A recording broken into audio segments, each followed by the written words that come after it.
প্রিয় ভাই বোনেরা, আমার হাতে একটি কাগজ আছে। এই কাগজের মধ্যে একটি কথা লেখা আছে। সেই কথাটি হচ্ছে যে এই এলাকার বহু ছেলে মেয়েরা আছে, তরুণ যুবক সদস্য আছে, তরুণ সমাজের সদস্য আছে, ছেলে হোক মেয়ে হোক, তাদের কাছে শিক্ষার আলো আছে, কিন্তু বেচারা মানুষগুলো বেকার হয়ে পড়ে আছে, কর্মসংস্থানের অভাব আছে। প্রিয় ভাই বোনেরা, আমরা শুধু এই এলাকায় সমগ্র বাংলাদেশের শিক্ষিত যারা আছে, অল্প শিক্ষিত, অর্ধ শিক্ষিত, শিক্ষিত, অর্থাৎ এই দেশের যারা তরুণ সমাজের সদস্য, যুব সমাজের সদস্য, এদের ছেলে হোক মেয়ে হোক, আমরা সিদ্ধান্ত গ্রহণ করেছি, আমরা পরিকল্পনা করেছি এই ঢাকা মহানগরীতে প্রত্যেকটি আসনে মিনিমাম করে একটি, এবং সারা দেশে আমরা কর্মসংস্থানের ব্যবস্থা করব। তাদেরকে বিভিন্ন রকম প্রশিক্ষণ প্রদানের মাধ্যমে, বিভিন্ন ভোকেশনাল ইনস্টিটিউট, আইটির বিভিন্ন প্রশিক্ষণ দেওয়ার মাধ্যমে, এবং একই সাথে বিভিন্ন টেকনিক্যাল ইনস্টিটিউশন গঠন করার মাধ্যমে আমরা আমাদের ছেলেদেরকে মেয়েদেরকে দক্ষ শ্রমিকে রূপান্তরিত করব। এবং একই সাথে আমরা সিদ্ধান্ত গ্রহণ করেছি, আমরা দেখেছি বাংলাদেশের প্রায়, আমরা জানি বাংলাদেশে প্রায় 1.5 কোটি মানুষ, প্রবাসী মানুষ আছেন, বাংলাদেশে বিদেশে বসবাস করেন।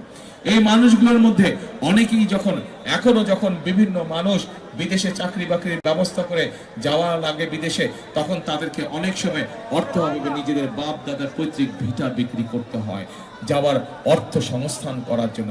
সেজন্য আমরা সিদ্ধান্ত করেছি এখন থেকে যারা ট্রেনিং প্রাপ্ত হয়ে বিদেশে যাবে, তারা বিদেশে যাওয়ার জন্য যেন তাদেরকে পৈতৃক জমি জমা বিক্রি করতে না হয়, সেই জন্য আমরা তাদেরকে সরকার থেকে স্বল্প সুদের ঋণের ব্যবস্থা করে দিব, যাতে করে তারা সেই টাকা দিয়ে বিদেশ যেতে পারে, যাতে করে তাদেরকে পরিবারের জমি জমা বিক্রি করতে না হয়।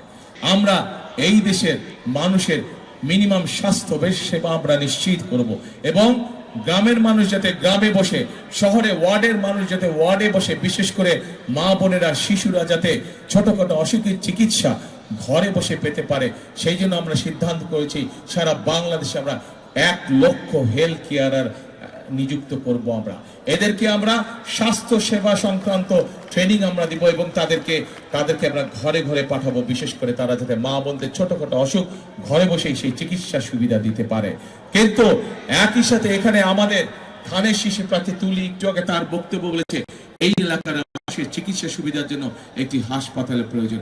ইনশাআল্লাহ 12 তারিখে আপনাদের সমর্থনে, আপনাদের ভোটে আল্লাহর রহমতে বিএনপি সরকার গঠন করলে পরে আমরা যত দ্রুত সম্ভব এখানে হাসপাতাল, সরকারি একটি হাসপাতাল তৈরির কাজে আমরা হাত দিব।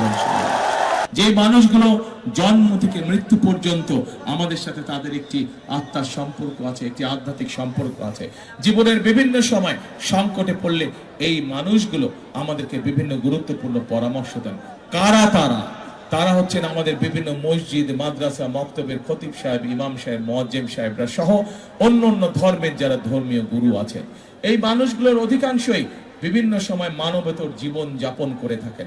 আমরা পরিকল্পনা গ্রহণ করেছি, আমরা সিদ্ধান্ত নিয়েছি যে 12 তারিখে ইনশাআল্লাহ আপনাদের ভোটে বিএনপি সরকার, আল্লাহর রহমতে বিএনপি সরকার গঠন করলে এই সকল ধর্মীয় ব্যক্তিদেরকে আমরা সরকারের পক্ষ থেকে সহায়তা প্রদান করব ইনশাআল্লাহ। প্রিয় ভাই বোনেরা, দেশনেত্রী বেগম খালেদা জিয়া, ওনার সন্তান হিসেবে আমি জানি এই মানুষটিকে স্বৈরাচার বিভিন্ন সময় বিভিন্ন রকম প্রস্তাব দিয়েছিল যে আপনাকে আমরা ছেড়ে দিব, আপনি বিদেশ চলে যান, কিন্তু এই মানুষটি বাংলাদেশের মানুষকে ছেড়ে যায় নাই। শত অত্যাচার, জুলুম, নির্যাতন, জেল জুলুমের পরেও এই মানুষটি এই বাংলাদেশের মানুষকে ছেড়ে যায়নি, কারণ দেশনেত্রী সব সময় বলতেন, এই দেশই হচ্ছে আমার প্রথম, এই দেশই আমার শেষ ঠিকানা, এই দেশ ছেড়ে আমি কোথাও যাব না।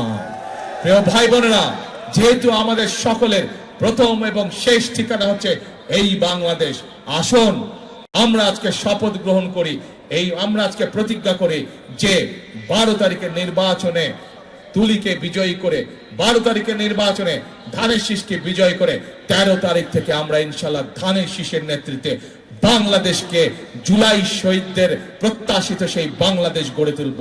বাংলাদেশকে 71-এর শহীদদের সেই প্রত্যাশিত বাংলাদেশ তৈরি করার কাজে আমরা হাত দিব। কে আছেন নাকি বাংলাদেশ গড়ার কাজে? কারা কারা বাংলাদেশকে গড়তে চান? আপনারা কারা কারা গড়তে চান?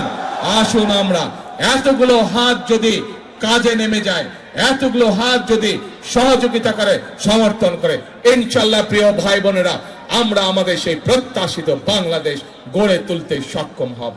সেজন্যই আমি একটি কথা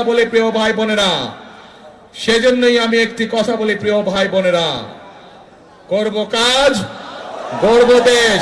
সবার আগে করব কাজ, সবার আগে বাংলাদেশ।